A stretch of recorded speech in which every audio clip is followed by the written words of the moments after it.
Teen Vogue and Tess Holliday team up to talk to your children. What could go wrong?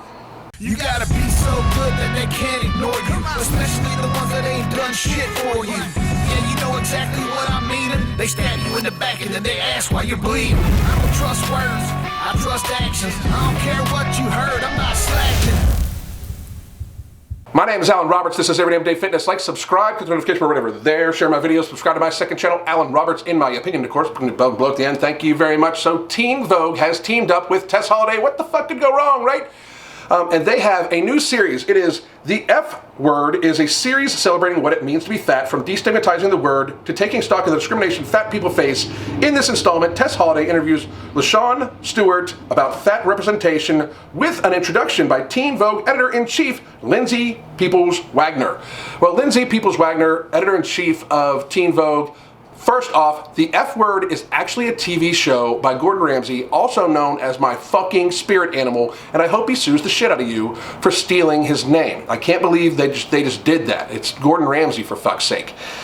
Secondly, we shouldn't be celebrating what it means to be fat. We shouldn't. We absolutely should. It's not something that should be celebrated. Tess Holliday talks all the time how she is not glorifying obesity, how she is not encouraging obesity.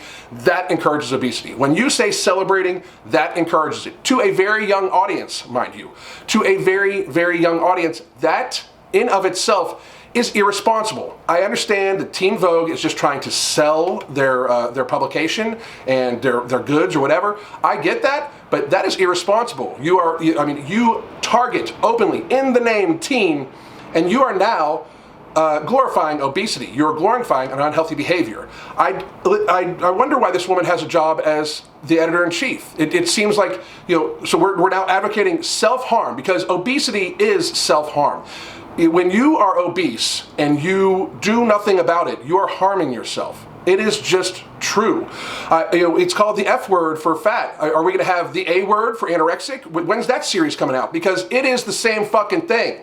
It is a harmful behavior. My wife, who is insightful as fuck, wrote on her Instagram, that's damn straight Instagram, but she wrote, "Are you truly showing yourself love and acceptance, or are you abusing yourself under the guise of self-love?"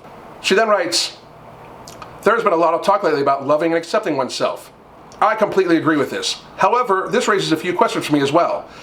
If I love who I am, does this mean I cannot strive for personal growth? If I educate myself, does this mean I am not happy with who I am? I do not believe that is true.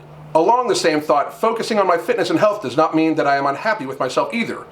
On the other hand, if I were to actively participate in behaviors that were harmful for me, how much do I really love myself? If you are endangering yourself with extreme behaviors, whether it be not eating enough, eating too much, physically pushing yourself too hard or not enough, or any form of self-harm, you are not showing yourself love and acceptance. Self-care is something we must focus on daily. Seek counseling, eat healthy whole foods, exercise in a safe manner, discover relaxation techniques that work for you, and truly love the person you are."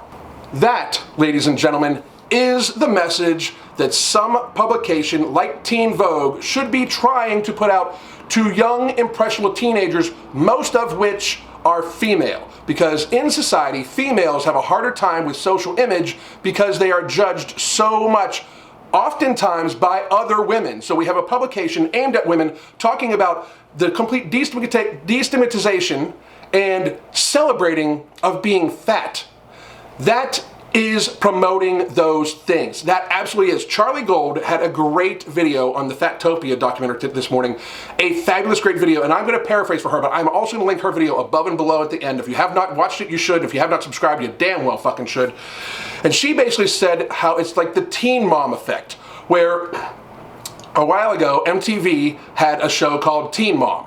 And I don't know if it's still on or not because I don't watch MTV that much. But anyway, they had a show that was designed to show the struggles that teen mothers, young women who have babies, go through. But as these women made more and more money and the houses got bigger, the cars got bigger, there was actually instances where young women were trying to get pregnant, teenage women were trying to get pregnant in order to get on the fucking show. It actually worked in the opposite way because it glamorized being a teen mom. Just as this article and this series is going to do, it is going to glamorize being obese to a young, impressionable audience. It is fucking irresponsible by Teen Vogue and Tess Holliday, which I, of course, think she's irresponsible all the time anyway. But it is irresponsible by this publication to put this out there simply to sell. They're pandering. That's it. They're pandering for money. They see the trend and they want in on the money.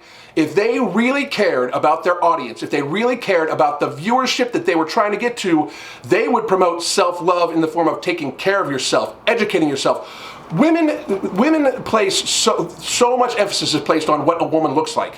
What about what their education is like? What about how they act as a person? What about the things that they can do? This magazine that's focused towards teen women mostly should be talking about here's how you get a college education, or here's how you get a job trade skill, or here's how you make it on your own and you don't need anybody. Here's how you take care of yourself for the long run. Here's how you stay fit and healthy for the entirety of your life. Here's how to set yourself up for retirement when you're a teen. They should be advocating things like that, advocating if you are overweight, here's how you can get healthy. If you are underweight, here's how you can get healthy. If you are in a bad position, here's how you get out of it. Here's the life skills you're gonna need. That's what Teen Vogue should be doing. If you wanna aim your content, the things you put out at a younger audience, you should have a fucking responsibility, an absolute responsibility to make sure you're teaching them the lessons that they're gonna need later on in life. Not just trying to milk the money out of them by glamorizing unhealthy fucking behaviors. Teen Vogue, you should be ashamed of yourself. And Gordon Ramsay, please sue the fuck out of them. That's just my 2 cents. No matter. My name is Alan Roberts. Hit me up on Instagram at Everyday Fitness. Hit me up on Twitter at Everyday Fitness. I'm also on Facebook at Everyday Fitness and on the internet at everydaydayfitness.net. Tomorrow, the women take over EDDF. Goddamn.